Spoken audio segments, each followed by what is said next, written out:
Gepleyen Azadlyk Radiosu. Assalamu alaykum hormatly dinleyijiler. Eferde dünýä türkmenleri gepleşigimiz mikrofon öňünde maksat Ataýew.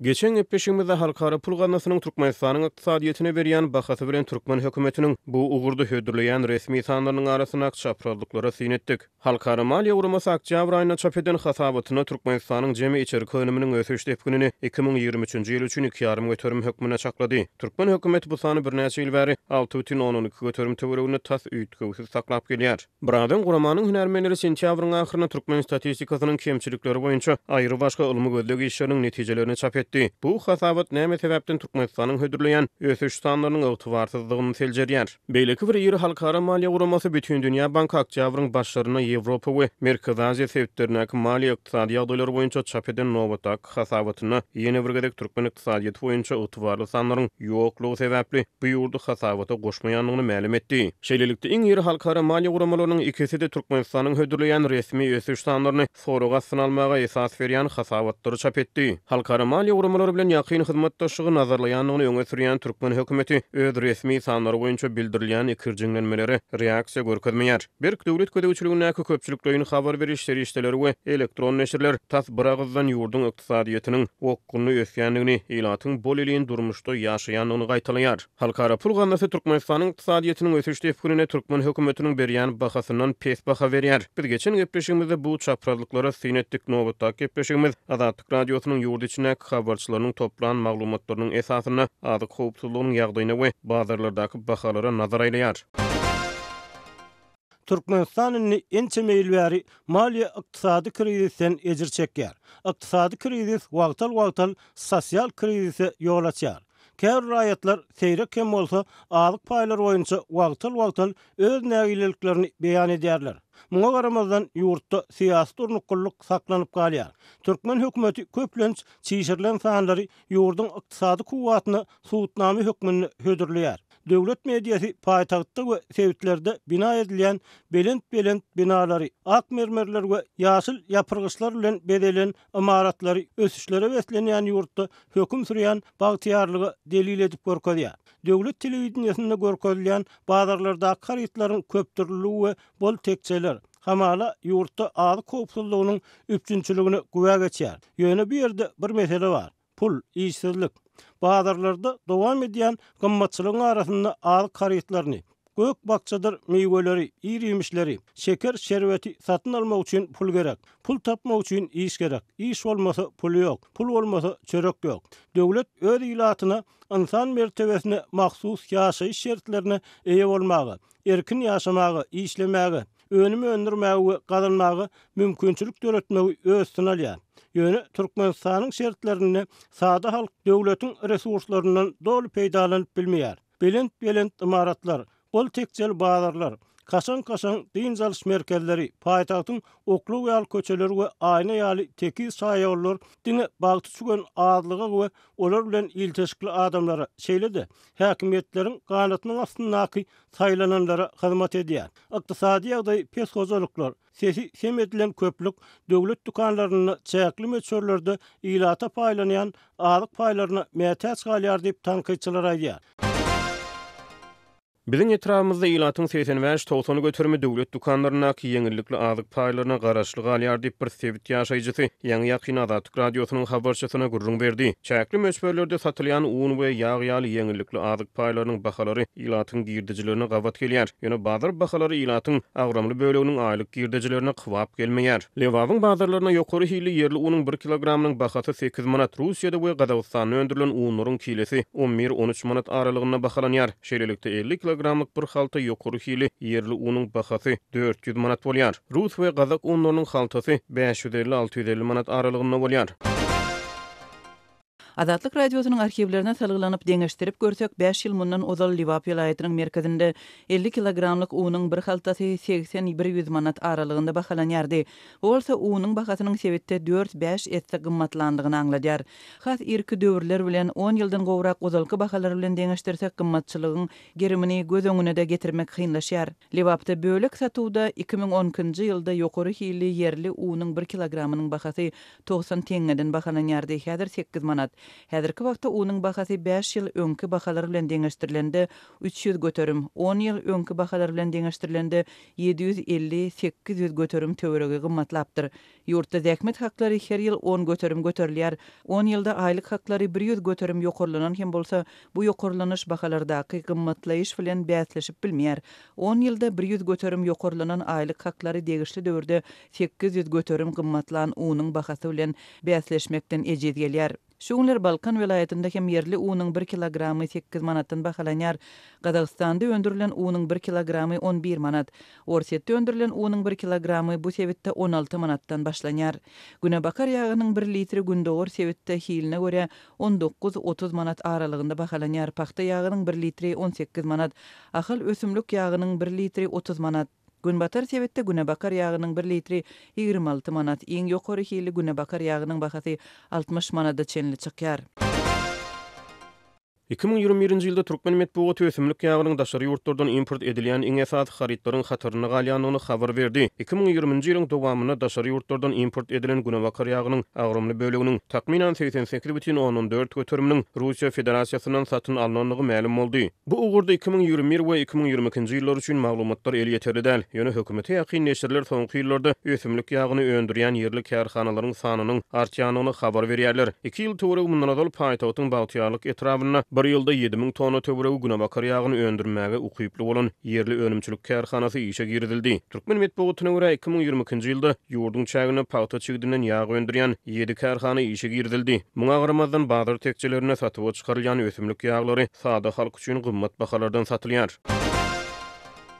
Türkmen hökümeti ýurtda importyň ornuny tutýan önümçilik siýasatynyň durmuşa geçirilýändigini, daşary ýurt önümlerine garaşlylygy azalyp, yerli önümçiligiň artdyrylmagyny üns gönükdirilýändigini gaýtalaýar. Ösümlik ýagynyň içerki bazar bahalary gymmat bolup, ýurtda ösümlik ýagynyň önümçiligini artdyrmak tagallalarynyň çäklerini soňky ýyllarda ýurdun dürli sebitlerini yerli ýag önümçilik kärhanalary ýylyna işe girilýän mahaly Türkmenistanyň gümrük gullugynyň web saýtyna görä Türkmenistan paýta ýagynyň eksport boýunça gümrük pazyny talap etmeýär. Bu bolsa paýta ýagynyň eksportyny höwetlendirmäge gönükdirilen çäremeňdir. Azatlyk radiosynyň yerli habarçylarynyň bazarlardaky bahalar wawatyny toplan maglumatlary bilen görüňi dowam edelim.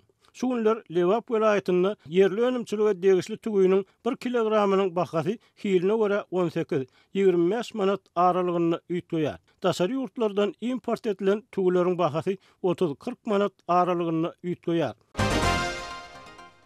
Günbatar Türkmenistanyň Hazaryň ýakasyna ýerleşýän Türkmenbaş şäherine 1 kilogram tügü 28 manat, lazer adlandyrylýan tügüleriň 1 kilesi 45-55 manat aralygyna üýtgýär. Türkmenistanyň tügü hem edir günebakar ýagy daşary ýurtlardan import edilýän azyk önümleriniň hatyryna galýar. Düýba başada ýerleşýän Massachusetts Teknologiýa Institutu tarapyndan dolandyrylýan ykdysady obserwatoriýanyň maglumat bazasyna görä, Türkmenistan 2021-nji ýylda daşary ýurtlardan import eden tügüsiniň agrymly bölegini 76,16 göterimli Hindistandan, 9,65 göterimli Birleşen Arap Emirliklerinden, 8,67 göterimli Pakistandan, 5,4 göterimli bolsa Russiýadan import edipdir. Hindistan dünýäde iň esasy şaly öndürjü ýurtlaryň hatyryna gelýär. Ýöne Türkmenistanyň su resurslary çäkli bolan Birleşik Arap Emirliklerinden tügü import etmeginiň özi dogrusu geňirgendirýär. Türkmenistan her ýyl ýurt boýunça 18.000 hektara gola ekrançylyk meýdany döwlet tapşyrygy esasyna şaly önümçiligine bölünip berilýär. Şeýle-de ýurtda her ýyl 82.000 tonna töwereg şaly ösürilip ýetişdirilýär. Şaly köp suw talap edýär.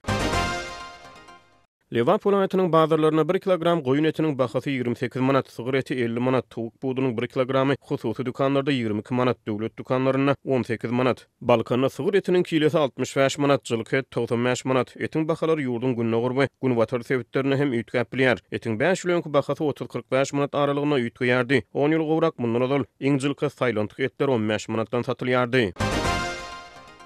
Beýleki käbir azyk önümleriniň bahalary şeýle. Türkmenawat ýyldyrşganalarda ösürilip ýetişdirilen pomidoryň 1 kilesi 15 manat, hyýar 10 manat, soğan 7 manat, kartoşka 8 manat, käşir 5 manat, bulgar burçu 7 manat, yerli almanyň 1 kilogramy 15-17 manat, daşary ýurtlardan import edilen alma 30-40 manat, üzümüň kilesi 20 manat, bananyň kilesi 36 manat, portakal 50 manat, 500 gramlyk gatyk 5 manat, 500 gram smetana 12 manat, iňardan margariniň 250 gramy 7 manat, iň ýokary hili meskäniň 500 gramy 40 manat, peýnirin 1 kilosi hiline göre 30-200 manat aralygyna üýtgeýär. Türkmenmar şäheri, pomidorun kilosi 18 manat, hyýar 15 manat, soğan 15 manat, käşir 9-12 manat, kartoşka 10-14 manat, yerli almanyň kilosi 20 manat, daşary ýurt almalary hiline göre 35-70 manat aralygyna, bananyň 1 kilogramy 60 manat, süýdüň 1 litri 24 manat, kagyz guta gaplanan el süýdüniň 1,5 litri 16-18 manat aralygyna üýtgeýär. Meske ýagynyň kilosi 200 manat.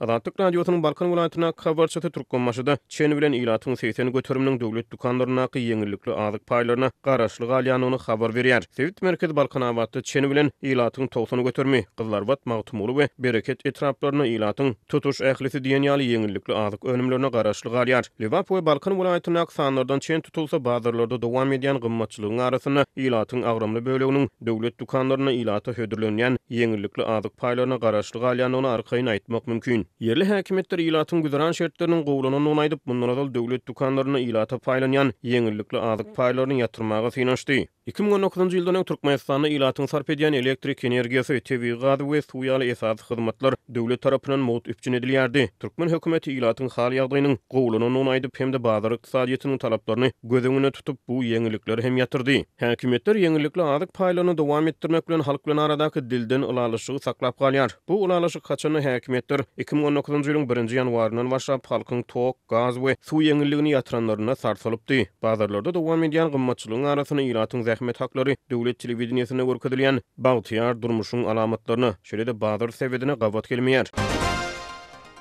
Türkmenistanyň iň pes zähmet haky 2024-nji ýylyň 1-nji ýanwaryndan başlap 1280 manat meşberine belenildi. Bu häzirki wagtda 1160 manat. Iň pes zähmet hakyna 3 halta töweregi yerli un düşýär. Adatlyk radiosynyň habarçylary zähmet haklary barada hem käbir maglumatlary taýýarlady. Balkanyň jemaat hojalygy gullugynyň işgärleri täminlikçiler Garawul ýa-da bagwanlar 1250 manat meşberine aýlyk alýarlar. Dogry iş ýüküne eýe bolan mugullim 2400 manat töweregi aýlyk alýar. Ýarym stavka mugullimler 1200 manat çemesi aýlyk alýar. Iň ýokary wezipeli polisiýa işgärleri Sewitde 1900 manat çemesi zähmet hakyny eýe bolup milli howpsuzlyk gullugynyň ofitserleri 3000 manatdan 6000 manat çenli aýlyk alýarlar. Habarçylarymyzyň maglumatlaryna görä hususy kärhanalar öz işgärlerini döwlet edaralary bilen deňeşdirilenne büdjet işgärleriniň aýlyklarynyň üstüne 500 000 manat has köp zähmet hak töleýärler. Türkmenistanyň şertlerinde 4 adamly bir hojalyga has amatly şertlerde arkaýyn aladasyz ýaşamak üçin aýda 25 000 manat möçberinde pul gerek diýip bazar bahalaryny ilatyň aýlyk haklary bilen deňeşdiren bir ýerli synçaýdýar. Lewap vilayatyndaky habarçymyzyň toplan maglumatlaryna görä Sewitde sınıf mugallimleri 2-3 000 aralygynda aýlyk alýar. Mektepleriň hojalyk işgärlerine iş ýüküne görä 600-800 manat aralygynda tölek tölenýär. Lukmanlaryň aýlygy 3000 töwereginde ýöne nowatçylyk ýaly goşmaça işler üçin goşmaça tölekler tölenilýär. Saglyk öýlerindäki lukmanlar 2200-2400 manat aralygynda aýlyk alýarlar. Çağılar baglarynyň terbiýeçileri 2000 manat, arçynlaryň işgärleri 1000-1400 manat aralygynda aýlyk alýar. Gaz üçinçilik edaralarynda iň ýokary zähmet haky 4000 manat, iň pes aýlyk haky 1200 manat. Zähmet haklary işgärleriň iş stajyna görä üýtgeýär. Türkmenistan öz raýatlarynyň durmuş goraglylygyny kepillendirýär. Muňa garamazdan 301 000 manat aralygynda üýtgeýän döwlet kömek pullary we pensiýalar hojalyklaryň iň esasy zerurlyklaryny zordan kanagatlandyrýar. Guruluşyk işgärleri günnelik 50-100 manat aralygyna zähmet hakyny alýarlar. Ýöne olaryň iş ýerden sagat 7-den başlap gije haçan gutorjagy belli däl diýip Lewap welaýatyna bazar bahalary bilen ilatyň zähmet haklaryny deňeşdiren yerli synçaýdýar. Bu sebitde hem hususy kärhanalarda 600 manatdan 2000 manat çene zähmet haky tölenilýär. Ýöne habarçylarymyzyň maglumatlaryna görä Aşgabatda ýerleşen hususy firmalar öz işgärlerini 1000-5000 manat aralygyna tölek töleýär. Ýöne hususy kärhanalar döwlet edaralary bilen deňeşdirilenne işgärleriň dinç wagtyny çäklendirýär. Türkmenistanda hususy kärhanalarda bolsun ýa-da döwlet edaralaryna bolsun tapawudy ýok zähmet haklary güderan aýlama üçin gaty az. Zähmet haklary hojalyklaryň aýda satyn alýan iýmit önümlerine zordan ýetýär. Dinç almagy şifahanalaryna gitmäge ýa-da daşary ýurtlara gezerenç etmäge pul ýok. Zähmet haklary diňe iýjek çöreňi we zerur çykdyjlaryny ýapyp bilýär diýip yerli synçaýdýar. Döwlet mediýasy ýurtda höküm sürýän bagtyar durmuşy wasp edýär. Ýöne yerli synçylar bu reportajlaryň eklenç aladalaryna gumra bolan sada halkyň degnasyny degýändigini aýdýarlar.